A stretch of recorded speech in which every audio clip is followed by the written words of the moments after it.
আসসালামু আলাইকুম প্রিয় ভাই, আমাদের প্রিয় নবী হযরত মুহাম্মদ সাল্লাল্লাহু আলাইহি ওয়াসাল্লাম বলে গেছেন, এমন একটি ভবিষ্যৎবাণী করে গিয়েছেন যা আমরা এখন অক্ষরে অক্ষরে মিল পাচ্ছি।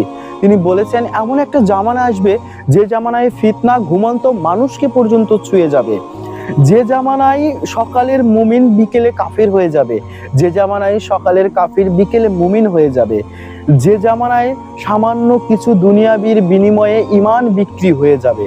আসলে কতটা মারাত্মক একটি কথা আপনি কি চিন্তা করেছেন?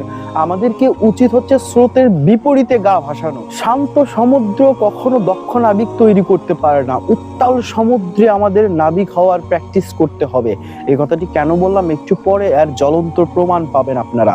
নবীজি সেই 1400 বছর আগে যে ভবিষ্যৎবাণী করে গিয়েছে এই হাদিসটির মাধ্যমে, হাদিসটির রেফারেন্সও আপনাদেরকে দিয়ে দেব। এখানে একটি কথা বলা হয়েছে যে ঘরে ঘরে ফিতনা পৌঁছে যাবে রাতের আধারে।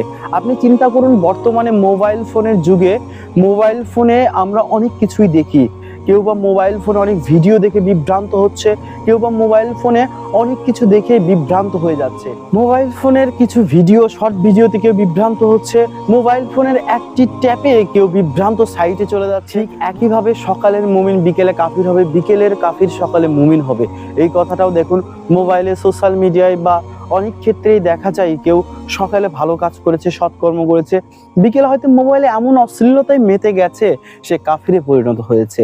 আবার এমনও লোক আছে যে সকালে অশ্লীলতার মধ্যে ছিল, বিকেলে হয়তো বা ভালো এমন কিছু দেখেছে যে ইসলামের পথে, হেদায়েতের পথে, সঠিক পথে এসেছে। এমনটি ঘটবে এই কথাটি তিনি ভবিষ্যৎবাণী করে গেছে 1400 বছর আগে। আপনি চিন্তা করতে পারেন কোন লজিকে এই কথা তিনি বলে গেছে। তিনি আসলে বিশ্ব নবী, আমাদের প্রিয় নবী হযরত মুহাম্মদ সাল্লাল্লাহু আলাইহি ওয়াসাল্লাম।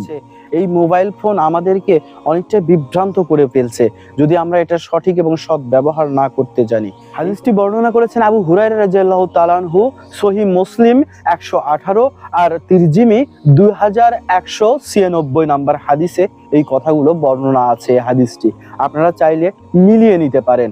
তো দর্শক মণ্ডলীরা, ভিডিওটি কেমন লাগলো অবশ্যই কমেন্টে জানাবেন। সবাই ভালো থাকবেন, সুস্থ থাকবেন। আবারও দেখা হবে নতুন কোনো ভিডিও নিয়ে। আসসালামু আলাইকুম ওয়া রাহমাতুল্লাহি ওয়া বারাকাতুহু।